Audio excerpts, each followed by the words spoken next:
గం గణపతయే నమః.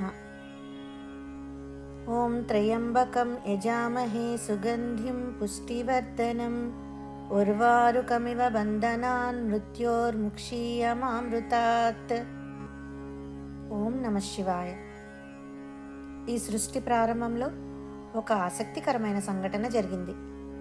సృష్టికర్త అయిన బ్రహ్మదేవుడికి లోకరక్షకుడైన విష్ణుమూర్తికి మధ్య మన ఇద్దరిలో ఎవరు గొప్ప అనే వివాదం మొదలైంది.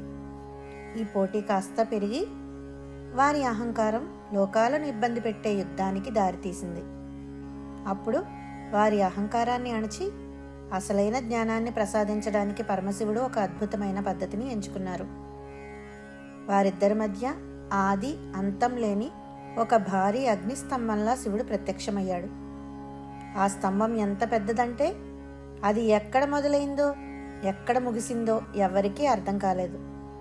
అప్పుడు ఒక గంభీరమైన ఆకాశవాణి ఇలా పలికింది: మీలో ఎవరైతే ఈ స్తంభం యొక్క మొదలును లేదా చివరను కనుగొంటారో వారే గొప్పవారు అని. ఈ సవాల్ను స్వీకరించిన విష్ణుమూర్తి వెంటనే ఒక బలమైన వరాహ రూపం ధరించి ఆ స్తంభం అడుగు భాగాన్ని వెతకడానికి భూమిని చీల్చుకుంటూ పాతాళానికి వెళ్ళాడు. బ్రహ్మదేవుడు ఒక తెల్లని హంసరూపం ధరించి ఆ స్తంభంపై భాగాన్ని కనుగొనడానికి ఆకాశ వీధిలోకి ఎగిరిపోయాడు. 1000 సంవత్సరాలు గడిచినా విష్ణుమూర్తికి ఆ అగ్నిస్తంభం అడుగు భాగం దొరకలేదు. పరమాత్మ శక్తి అపారమని గ్రహించిన విష్ణువు తన ఓటమిని అంగీకరించి వెనక్కు వచ్చేశాడు. కానీ బ్రహ్మదేవుడికి కూడా శిఖరం కనిపించకపోయినా ఎలాగైనా గెలవాలనే కోరికతో ఒక అబద్ధం చెప్పాలని నిర్ణయించుకున్నాడు. పైకి వెళ్తున్న బ్రహ్మకు శివుని తల మీద నుండి క్రిందకు పడుతున్న ఒక మొగలి పువ్వు, అలాగే అక్కడ ఉన్న ఒక ఆవు కనిపించాయి. బ్రహ్మ వాటిని ఆపి, నేను ఈ స్తంభం చివరను చూశానని శివుడి దగ్గర సాక్ష్యం చెప్పండి అని వాటిని ఒప్పించాడు.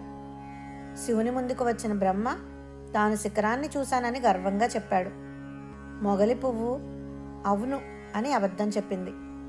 ఆవు తన నోటితో నిజమే అని అబద్ధం చెప్పినా లోపల భయపడి తన తోకతో కాదు అన్నట్టుగా సైగ చేసింది.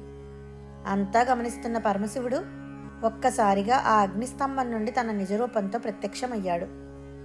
అబద్ధం చెప్పినందుకు బ్రహ్మకు భూలోకంలో పూజలు ఉండవని, మొగలి పువ్వు తన పూజకు పనికిరాదని శపించాడు. ఆవు నోటితో అబద్ధం చెప్పినందుకు దాని ముఖం అపవిత్రమని, తోకతో నిజం చెప్పాలని ప్రయత్నించింది కాబట్టి తోకవైపు భాగం అత్యంత పవిత్రమని శివుడు వివరించాడు. ఈ విధంగా శివుడు అగ్నిస్తంభం నుండి ఆవిర్భవించిన ఆ పవిత్ర సమయాన్నే మనం మహాశివరాత్రిగా జరుపుకుంటాం. ఈ రోజున భక్తులందరూ ఉదయాన్నే నిద్రలేచి తలస్నానం చేసి శుచిగా శివాలయానికి వెళ్తారు. శివలింగానికి పాలు, నీరు, పంచామృతాలతో అభిషేకం చేస్తారు. అభిషేకం చేస్తున్నప్పుడు మన మనసులోని చెడు ఆలోచనలన్నీ కడిగివేయబడాలని కోరుకుంటారు. ఈ రోజంతా ఉపవాసం ఉంటారు. అంటే కేవలం ఆహారం మానేయడమే కాదు, మనసును భగవంతుడికి దగ్గరగా ఉంచడం అన్నమాట. రాత్రంతా నిద్రపోకుండా జాగరణ చేస్తూ శివనామ స్మరణ చేస్తారు. ఇది మనలోని సోమరితనాన్ని వదిలి ఎప్పుడూ చైతన్యవంతంగా ఉండాలని నేర్పుతుంది. మహాశివరాత్రి అంటే మనలోని అహంకారం అనే చీకటిని వదిలేసి జ్ఞానం అనే వెలుగును నింపుకోవడం. విష్ణుమూర్తిలా మన లోపాలను మనం ఒప్పుకున్నప్పుడు మనకు గౌరవం దక్కుతుంది. కానీ బ్రహ్మల అబద్ధాలు చెబితే ఉన్నతమైన స్థితిని కోల్పోతాం. ఈ కథ మరియు పండుగ మన జీవితంలో నిజాయితీగా ఉండాలని, క్రమశిక్షణతో మెలగాలని నేర్పుతాయి.